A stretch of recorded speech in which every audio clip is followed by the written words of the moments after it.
Welcome to this special episode of Afternoon Lunch, the podcast of the Robert Menzies Institute. In today's episode, I'm joined by Jacob Carson, who is a current law student at the University of Newcastle and has written a chapter in our upcoming book on the art's last advocate, Menzies and the cause of liberal education. Jacob is one of the participants in our Menzies Early Career Network, which has provided Australian university students with a fantastic opportunity to engage with the history of the Menzies era while connecting with like-minded peers and respected figures in the field of Australian political history. I am very pleased to welcome you to Afternoon Light, Jacob, and really looking forward to discussing your chapter, which is a wonderful, wonderful topic, and of course one that Menzies was deeply passionate about. Yeah, thank you very much for having me. I'm excited to be here. Oh, it's great. So tell me, Jacob, why did you choose this topic in particular, the art's Yeah. last advocate? Yeah. There were a few different topics that kind of came to mind when I was making my decision. I think there's quite a few of Menzies' lines of thought that I think are very relevant to today, but there were a couple of reasons that ultimately steered me in this direction, I guess. First is I have a general interest in uni governance, having served as a student rep at the Uni of Newcastle for a couple of years. But the second one is that I studied a Bachelor of Arts from 2021 to 2023, which basically overlapped with the Morrison government's Job Ready Graduates reform. So basically, my arts degree cost about twice as much as it really should have. And I remember at the time feeling pretty outraged by that and thinking that my opinion must have been left wing in some way, or maybe more aligned with the Labour Party on that particular issue. So I was, very surprised when I actually read some of what Robert Menzies had to say about the liberal arts and university education.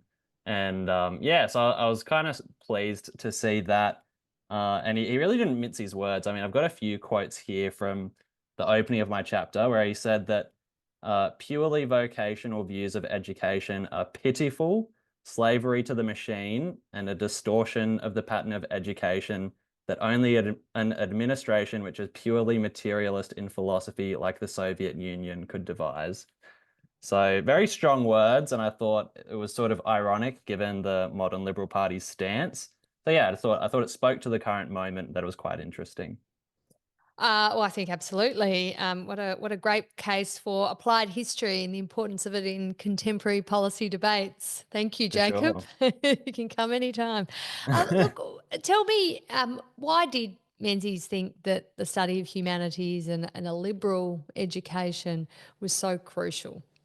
Yeah, I think there are maybe three things to say there. So the first is that he had a kind of philosophical idealism in his worldview, which kind of rejected a materialist worldview, which is a long way of saying that he rejected this idea that humans are basically designed to just make money,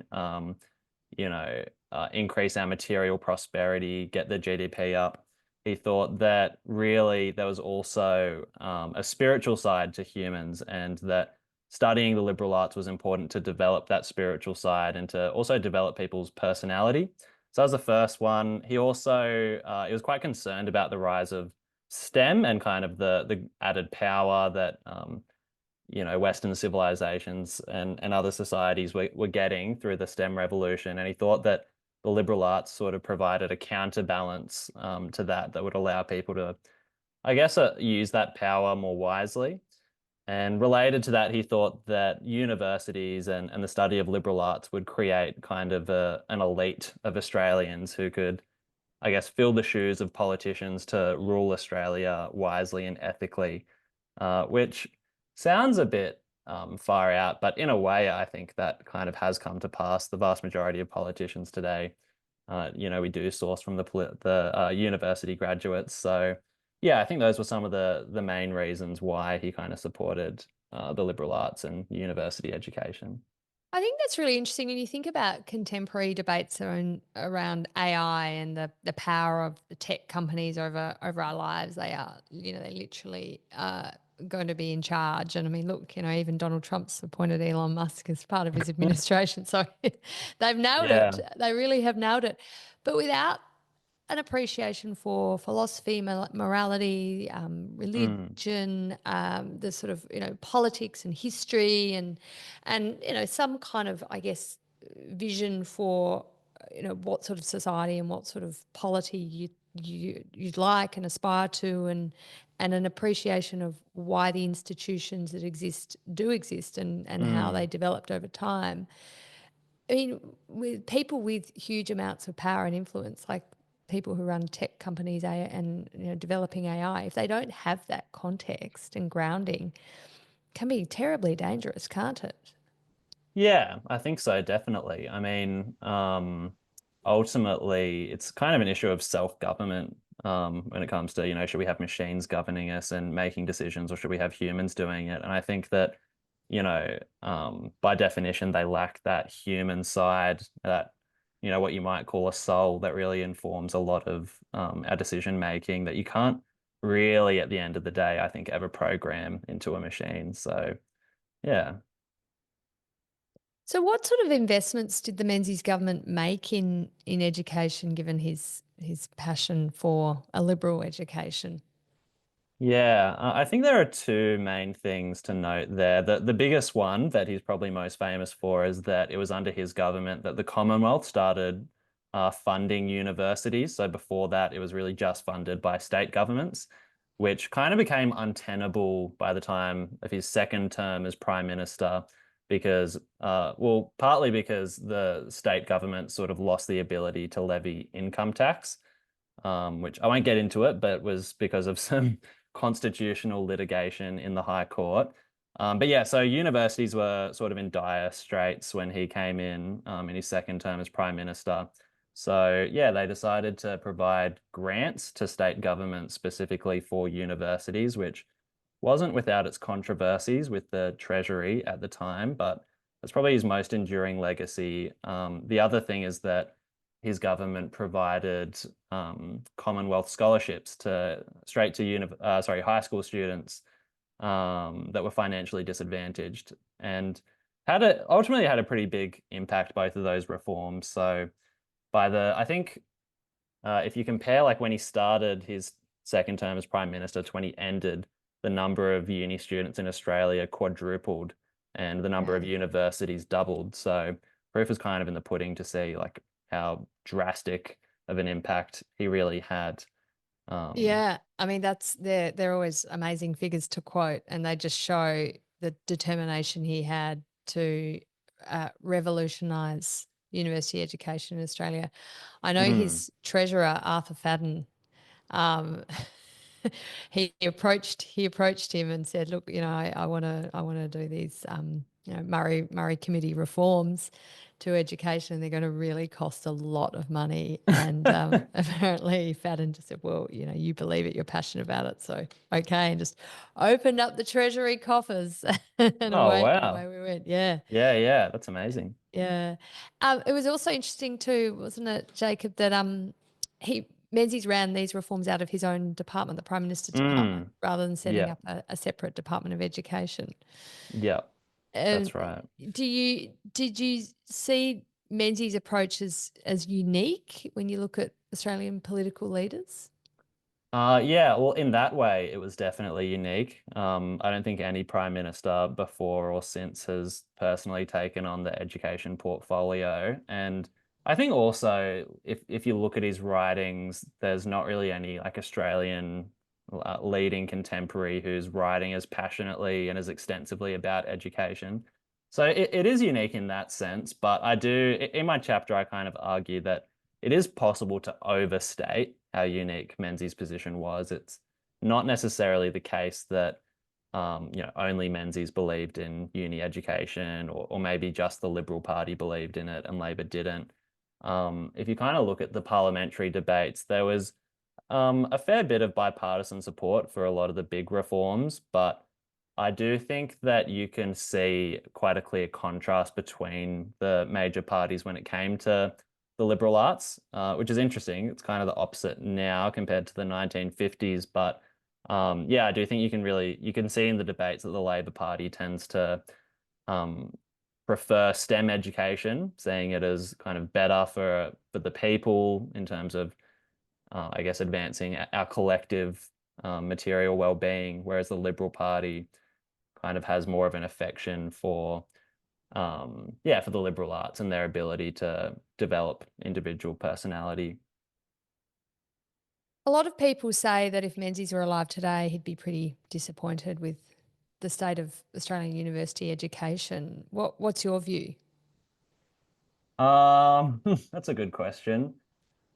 I guess it's hard to make big generalizations. I think that university education has changed quite a lot, partly for the better, but partly for the worse. I mean, if we were to look at the liberal arts today, I think they've changed very significantly from Menzies' time. I think like if you, it's hard to imagine now, but like the 1950s and before, universities and liberal arts courses were pretty conservative in their politics and morals. But almost as soon as Menzies left government, yeah, the character of the humanities just completely changed, and you kind of had an influence of like British left-wing intellectuals coming in, and giving rise to new theoretical approaches. So, like, I know from experience that you can't study a humanities course today without getting a pretty big dose of like feminism, Marxism, post-colonialism. And the liberal arts today, you could argue is more about deconstructing Western tradition than supporting it or bolstering it. So I think in that sense, he would be pretty disappointed about how liberal arts courses are taught. Um, yeah, so I guess those are some of my reflections there. But at the same time, I guess you can see the fruit of his reforms in that it's almost an expectation these days that high school students will go to university, whereas I guess in his day it was for most people it was more seen as like an elite luxury that was not really necessary. Yeah, and I think that's quite different to how we view university education today. It's very much democratised. Obviously, the Dawkins reforms enabled many more places to be offered by universities, and that sort of corporatisation and of Mm, universities and turning universities into massive exporters of educational services has changed their business model. They're obviously much bigger, they're much wealthier, and they're a very very different environment from 110 years ago when Menzies was here at Melbourne Uni.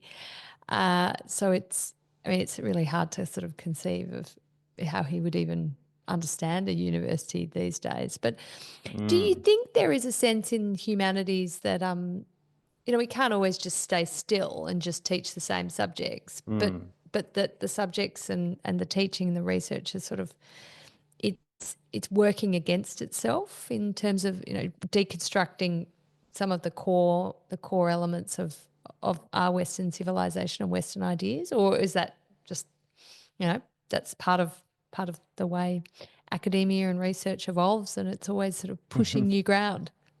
Well, no, I think that's a fair comment. I think that, yeah, in some ways we just have to roll with change. And Menzies himself wasn't completely against change in the humanities. So I did actually find an interesting line in his speech where he was kind of saying, like, oh, yeah, I've noticed that humanities courses have stopped offering Greek and Latin. And he's like, well, that might sort of impoverish our understanding of our culture, but I don't think, like he said, it was a bit vague, but he's like, for practical reasons, I don't think we can like go back to offering it.